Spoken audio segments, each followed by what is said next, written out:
大家好，今日係2025年嘅3月1日。咁啊，尋日睇新聞直播咧，真係令我相當震撼啦！從來未見過兩個國家嘅總統咧，係會喺電視直播度鬧交嘅，加個副總統咁樣啦。咁大家知道我講緊係澤連斯基、特朗普同埋曼斯嘅一個對話啦。咁呢個引起全世界譁然嘅。咁咧喺開始我講今日影片之前呢，我首先呢要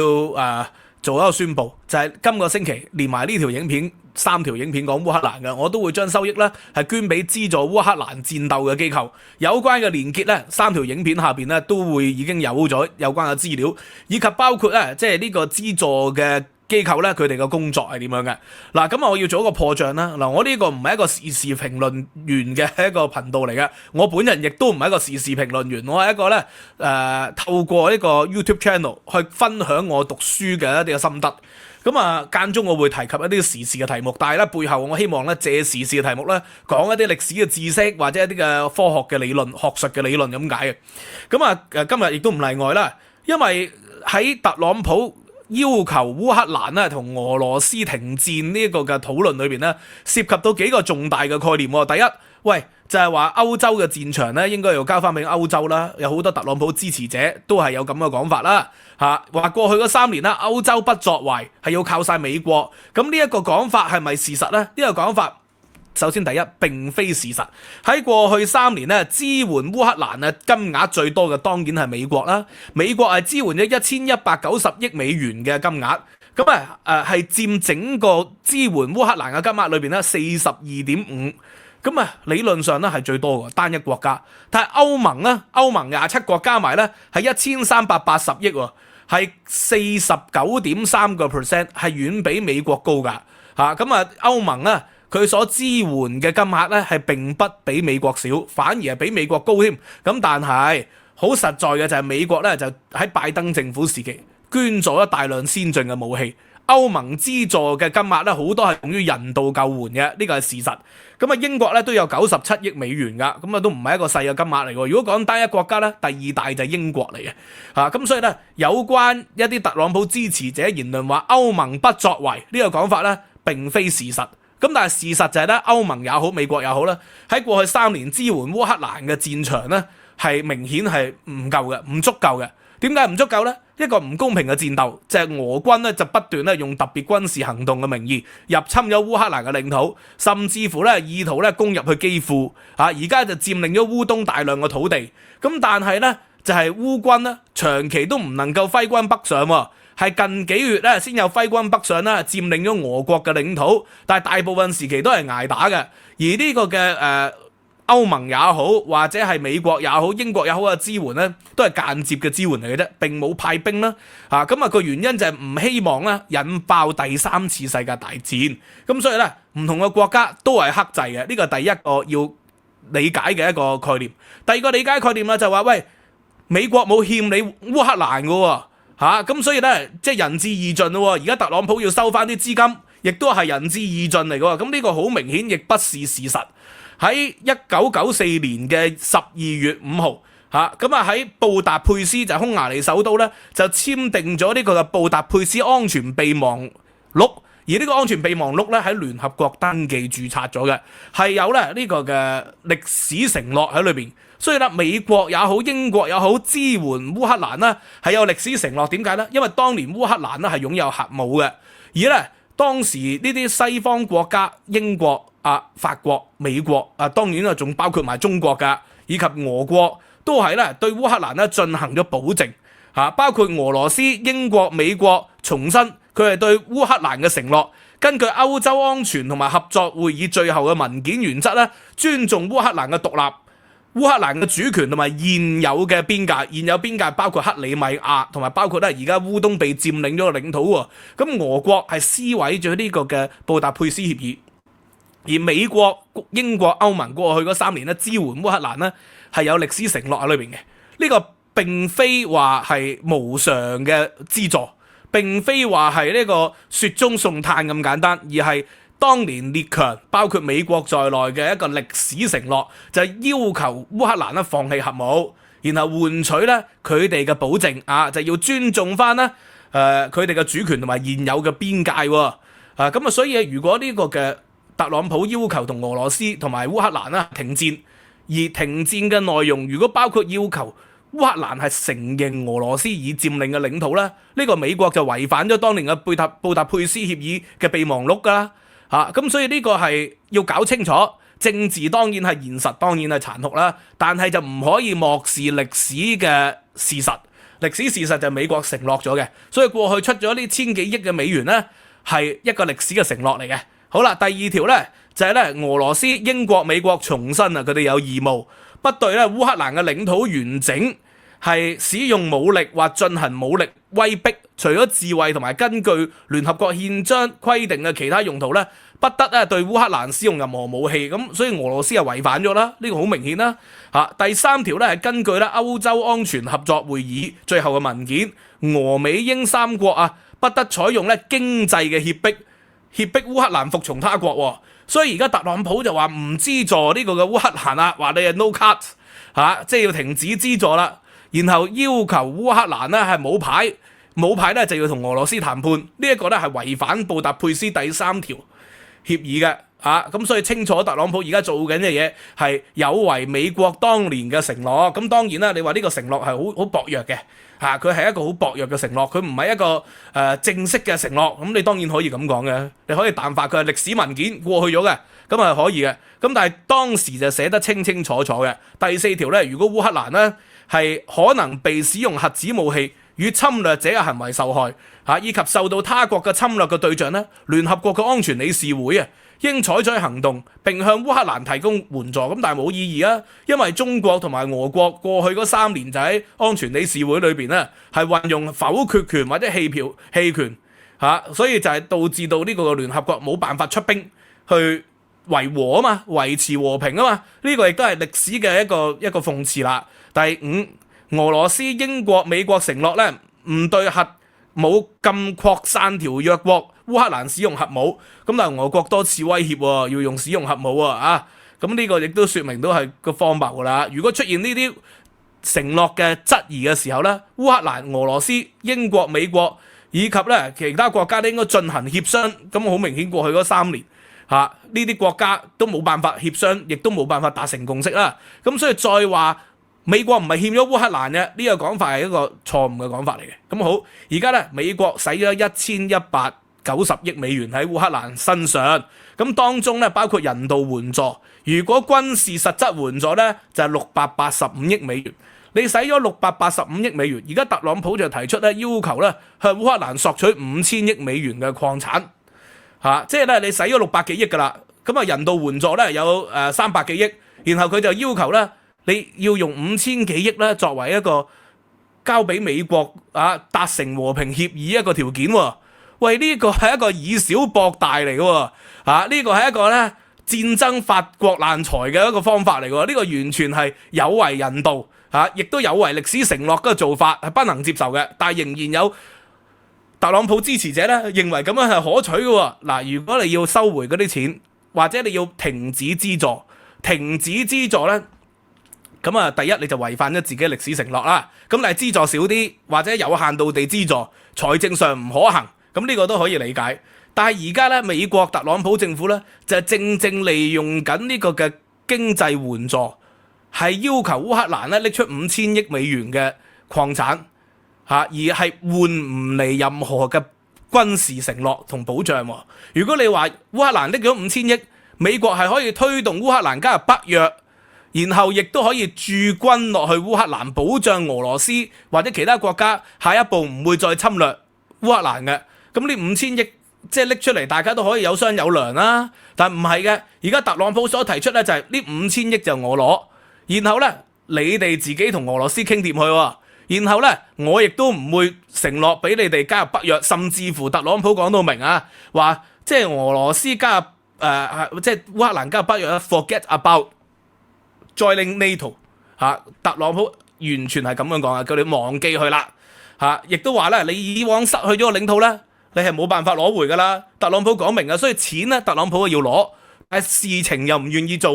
咁好，後來咧5000億提出咗，烏克蘭梗係明確反對啦，然後提出咧共同開發基金，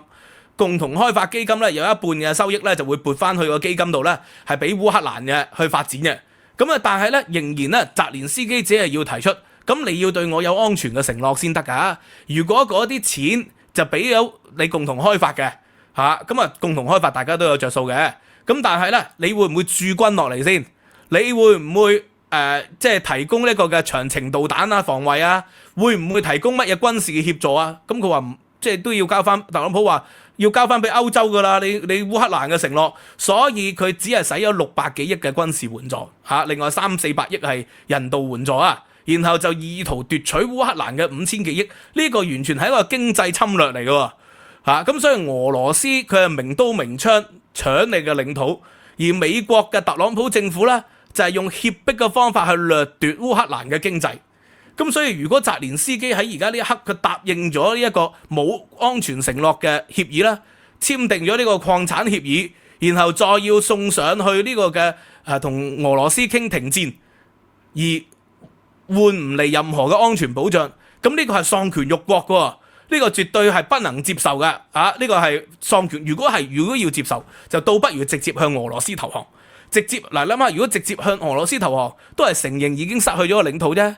咁啊，如果你向美國簽訂咗呢個礦產協議，你又失去咗埋佢自己嘅經濟權利，又失去埋俾俄羅斯佔領嘅領土，而又換唔嚟任何嘅軍事承諾喎。咁啊，不如直接向俄羅斯係投降啦，加入俄羅斯聯邦好過啦，或者同俄羅斯咧分領土，失去個領土就算啦，承認啦，建立邦交關係啦，即係咁樣咧，係仲合理過對特朗普咧係簽訂礦產協議喎。但係特朗普同曼斯嘅想法就係 winner take all 嘛，佢哋係贏家，贏家要通吃喎，因為佢支持咗你600幾億，我要收翻5000億，然後咧。不但要收翻5000億喎，仲要擺佢上台同俄羅斯係達成停火。一旦達成停火協議，如果停火協議係暫時停火啊，冇乜問題啊。我哋當然唔知特朗普嗰個談判啦如果唔係暫時停火，而美國係要承認埋克里米亞以及咧烏東地區嘅領土主權係屬於俄羅斯嘅話咧，呢個係俄羅斯一直嘅主張嚟噶嘛咁所以如果你要承認埋咧，呢個係永久斷送烏克蘭嘅領土，呢個係不能接受嘅。咁所以特朗普而家提出咗呢兩樣嘢，特朗普嘅支持者曲解咗，利用假新聞宣傳咗3點。第一點咧就係歐盟係不作為，過去3年佢作為唔夠係事實，包括美國作為都係唔夠，呢個都係事實。但係咧歐盟所支出嘅經費係比美國多嘅，但係歐盟係27國啦，當然咁啊仲加埋咧其他嘅非歐盟國家，例如挪威嗰啲都有軍事嘅援助嘅，咁啊英國仲有軍事援助同埋人道援助嘅，咁啊遠比美國高嘅。咁但係如果冇咗美國嘅先進武器咧，烏克蘭過咗3年打唔成嘅，呢個係一個事實。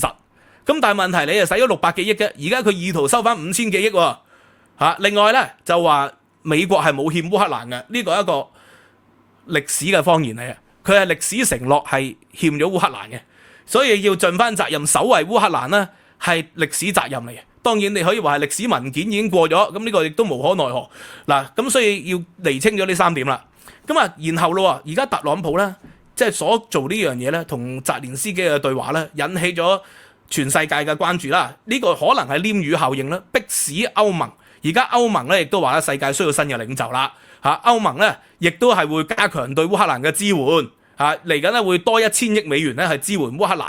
咁啊，英國咧而家咧，我而家拍片嘅期間咧，澤連斯基正係同施紀賢咧係商談緊支援烏克蘭。咁啊，預計歐洲同英國咧係會有更多嘅責任。咁呢個係一個事實。咁但係同時間咧，特朗普佢做咗另外2件事。第二件事咧，佢就喺2月7號嘅時候制裁咗國際刑事法院嘅官員，因為國際刑事法院喺舊年呢，就係分別對呢個嘅內塔尼亞胡以及咧呢個哈馬斯組織嘅領袖係發布咗呢個通緝令喎。嗱，自普京之後咧，內塔尼亞胡同埋哈馬斯嘅領袖咧就成為世界上咧3個咧受到國際刑事法院通緝嘅領導人。咁但係咧拜登政府咧都有否定有批評國際刑事法院呢個做法，認為咧呢個嘅內塔尼亞胡只係自衛。咁但係咧佢自衛嘅期間就係用咗大殺傷力武器啦，用咗呢個過分嘅一個武力啦，等等等等，引起國際刑事法院嘅指控，所以咧就通緝佢。而家特朗普咧就為咗要支持內塔尼亞胡，即係以色列總理啊，就竟然係制裁國際刑事法院。喂，呢個係完全係無視國際秩序喎嚇！世界上咧，即係有幾多國家啊？百幾個國家係簽署咗呢個國際刑事法院嘅120個國家，簽署咗國際刑事法院嘅羅馬規約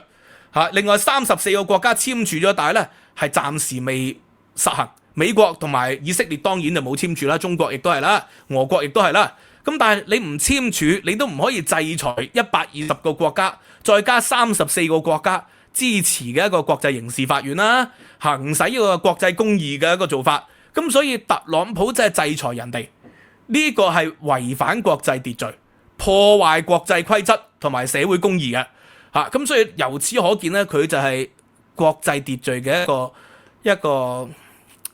敵對者嚟㗎嚇。所以啲人問我佢似歷史上係邊個，我以前諗唔到，我琴晚開始諗嚇，似係董卓喎，係咪而家佢引起呢樣嘢會引起眾怒，導致18路諸侯會董卓咧？咁即係但願西方世界能夠團結一致啦，呢120個國家再加34個簽署未實行嘅國家可以團結一致，因為特朗普做緊第三件事就係對全世界徵收關稅戰啊嘛嚇。呢個對歐洲對英國徵收呢個嘅鋼鐵稅，對加拿大對墨西哥徵收關稅嚇，額外嘅關稅戰，然後咧對巴拿馬咧用關稅脅迫，就要收回呢個嘅巴拿馬運河。即係而家加拿大保守黨咧嚟緊勝選，可能咧會當上下一任嘅政府。喂，保守黨已經係講明係會強硬回應喎，而呢個德國保守黨又贏咗喎，右派政黨啊上台啊，加拿大右派政黨同埋德國右派政黨結束咗咧左翼管治德國同埋呢個嘅加拿大咧數十年嘅一個格局。咁而家咧保守黨上台就會重新咧係挑戰翻特朗普喎，認為要關稅咧係強硬回應。咁所以如果特朗普佢 bully 其他國家，佢 bully 咧上一屆 bully 其他國家，最後達成咗共識啦 ，make the deal 啦。咁但係今次如果能夠團結聯合，就可以捍衛翻呢個國際秩序啊嘛嚇。咁所以我上次都講過啦，加拿大其實有好多招咧可以打倒呢個特朗普喎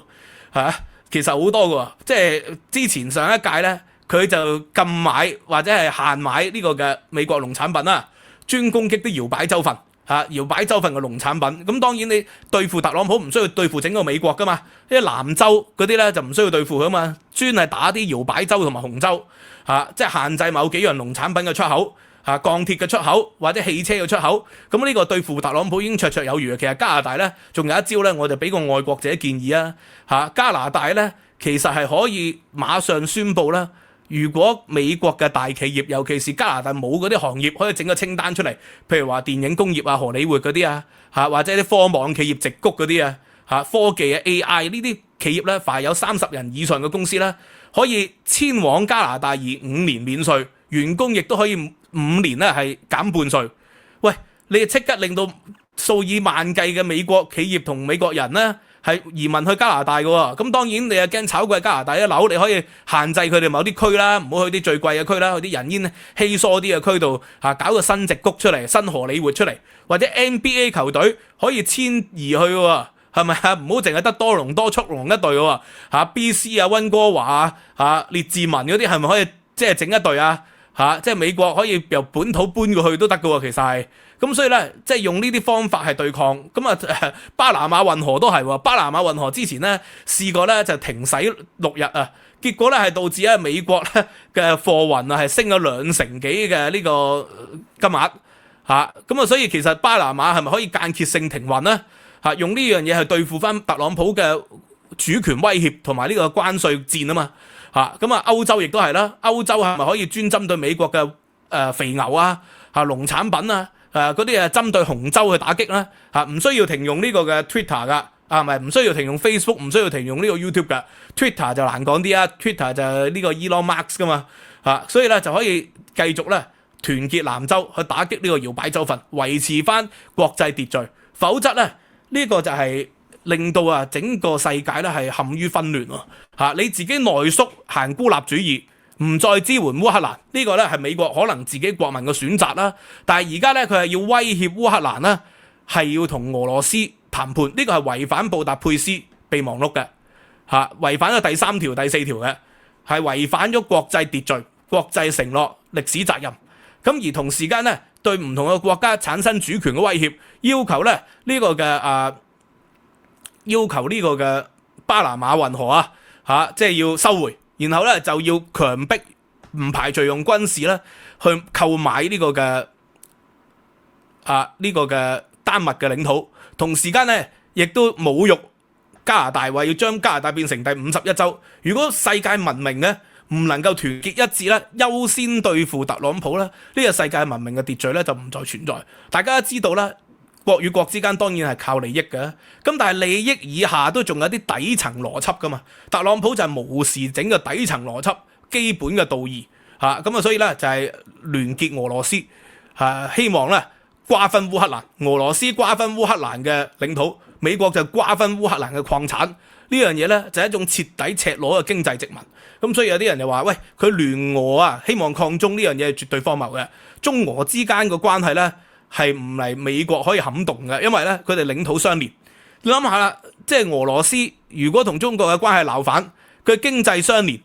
領土相連咁美國係咪可以一時三刻取代咧？當然係做唔到呢樣嘢啦。而更重要嘅就係咧，中國同埋俄國嘅領袖咧可以萬年無期喎。而美國喺呢個華盛頓以嚟咧就已經有呢個不明文規定，只做2屆。去到小羅斯福總統嘅時候做咗4屆咧，就立咗憲法，只可做2屆。咁當然啦，特朗普有冇咁嘅能力去挑戰修改憲法咧？呢個都唔能夠排除嘅。佢連即係選舉結果都可以唔承認噶嘛，